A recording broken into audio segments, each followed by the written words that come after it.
दोस्तों आज की इस वीडियो में हम आपको एक औरत का वाकया बताने वाले हैं जिसकी कब्र से खुशबू आ रही थी।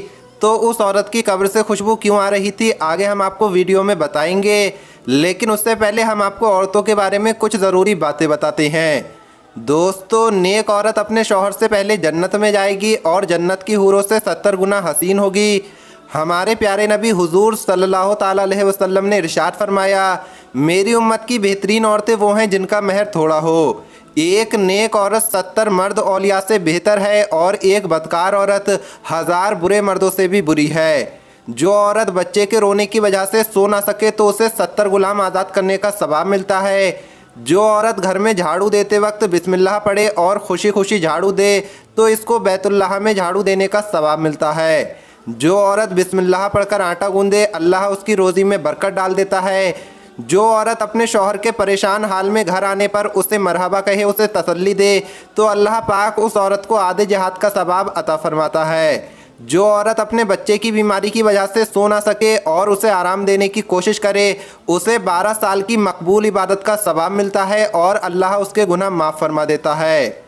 एक हामला औरत की 2 रकत नमाज बगैर हामला के 80 रकतों से बेहतर है। जो औरत नमाज रोज़ा की पाबंदी करे, पाक दामन रहे, अपने शौहर की ताबेदारी करे, वो जन्नत में जिस दरवाजे से चाहे दाखिल हो जाए। हामला औरत की रात इबादत में और दिन रोज़े में शुमार होता है। जब किसी औरत का बच्चा पैदा हो जाए तो उसके लिए 70 साल की नमाज और रोज़ों का सवाब लिखा जाता है। और बच्चा पैदा होने में जो तकलीफ़ औरत बर्दाश्त करती है तो हर एक रग के दर्द पर 1 हज का सवाब मिलता है। और अगर बच्चा पैदा होने के बाद औरत 40 दिन के अंदर ख़त्म हो जाए तो उसको शहादत का दर्जा नसीब होता है। जो औरत अपने शौहर के कहे बगैर इसके पैर दबाए तो इसको 7 तोला सोना सदका करने का सवाब मिलता है। और अगर शौहर के कहने के बाद उसके पैर दबाए तो 7 तोला चांदी सदका करने का सवाब मिलता है। जिस औरत का शौहर राज़ी हो और वो मर जाए तो जन्नत उस पर वाजिब हो गई। तो दोस्तों अब हम आपको वो वाक़या सुनाते हैं जिसमें औरत की कब्र से खुशबू आ रही थी। दोस्तों ये वाक़या लाहौर के मशहूर मयानी कब्रिस्तान का है। कब्रिस्तान में रहने वाले आदमी का कहना है कि इस कब्रिस्तान में एक कब्र बनी थी लेकिन उस पर कोई आता नहीं था। एक बार मैंने सोचा कि इस कब्र पर कोई आता भी नहीं है और ये कब्र भी कच्ची है तो क्यों ना इसको मसमार कर दूं और इसकी जगह किसी और मैयत को दफन कर दूंगा। ये सोचकर जब मैंने कब्र को खोदा तो देखा वो एक औरत की कब्र है। कब्र से इंतहाई बेहतरीन खुशबू की लहर निकल रही है और ऐसा लग रहा है कि लाश बिल्कुल ताज़ा है, जैसे इसे अभी अभी दफन किया गया हो। मैंने जल्दी से कब्र को बंद कर दिया और इस कब्र पर अच्छी तरह से मिट्टी चढ़ाई और फिर मैं चला गया।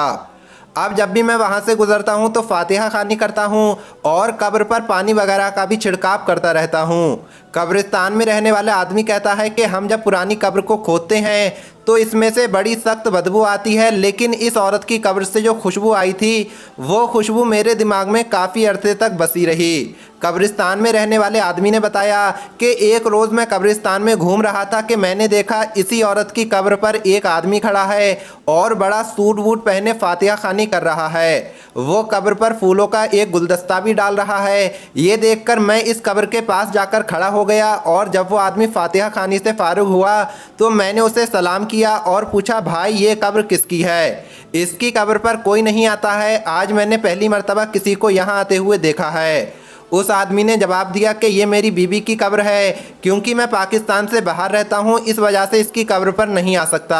आजकल मैं यहाँ पाकिस्तान आया हुआ हूँ तो फातिहा देने के लिए मैं इसकी कब्र पर आ गया। मैंने उसको सारी बात बताई कि इस कब्र से खुशबू आती है और कफन तक मैला नहीं हुआ है। आपकी बीवी ने ऐसा कौन सा काम किया था जिसकी वजह से उसका कफन तक मैला नहीं हुआ है और कब्र नूर और खुशबू से भरी हुई है। उस आदमी ने जब ये बात सुनी तो ज़ारो कतार रोने लगा और कहने लगा, मैं अपनी जवानी में तालीम हासिल करने के लिए यूरोप चला गया था, वहाँ तालीम मुकम्मल की और जब मैं पाकिस्तान अपने घर वालों के पास अपने माँ बाप से मिलने आता था तो मेरे वालिदैन मुझ पर ज़ोर देते थे कि तुम शादी कर लो, तुम्हारी मंगनी बचपन से ही तुम्हारी खाला की लड़की से कर दी गई है। अब वो शादी के लिए कह रही हैं लेकिन मैं अपने घर वालों से मना कर देता था। एक बार जब मैं यूरोप से पाकिस्तान आया तो वालिदैन ने कहा कि इस बार अगर तुमने शादी नहीं की तो तुम्हारा और हमारा कोई वास्ता नहीं रहेगा।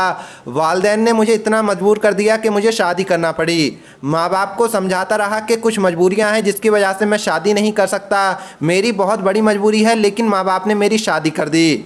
शादी की पहली रात मैंने अपनी बीवी को बता दिया कि मैं तुम्हारे फराइज पूरी तरह से अंजाम नहीं दे सकता, तुम मेरी तरफ से आज़ाद हो, तुम अपनी मर्जी से जहाँ चाहो शादी कर सकती हो, मैं तुम्हारा गुनाहगार हूँ। इस औरत ने कहा, अगर यही मेरी किस्मत है तो मैं इस पर राज़ी हूँ, मैं तुम्हारे साथ पूरी ज़िंदगी गुजारने को तैयार हूँ। फिर हम दोनों साथ में रहने लगे। मेरी इतनी बड़ी कमज़ोरी का जिक्र इसने आज तक किसी से नहीं किया और ना ही कभी मुझे ब्लैकमेल करने की कोशिश की। हमारे घर वाले जब औलाद का जिक्र करते थे तो हम डॉक्टरों को पैसे देकर गलत रिपोर्ट बनवा लिया करते थे। इसने मेरा खूब साथ दिया था। ये बहुत पाक दामन, इबादत गुजार थी, गरीबों के काम आना और अच्छे कामों में हमेशा आगे रहना, ये वो तमाम खूबियाँ थी जिसका अल्लाह ने इसे ये इनाम दिया है। शायद यही वजह है कि आज भी इसकी कब्र से खुशबू निकल रही है और कफन तक मैला नहीं हुआ है। तो दोस्तों, आपने देखा कि जब एक औरत नेक होती है तो अल्लाह उसकी कब्र को कैसे रोशन फरमा देता है, उसकी कब्र से कैसे खुशबू आती है। अल्लाह से दुआ है कि अल्लाह पाक हमारी माँ बहनों और बेटियों को नेक बना दे, ऐसा बना दे जैसा वो चाहता है। प्यारे दोस्तों, ये वीडियो आपको कैसी लगी कमेंट बॉक्स में ज़रूर बताएं। मिलेंगे अगली वीडियो में। अल्लाह हाफिज़।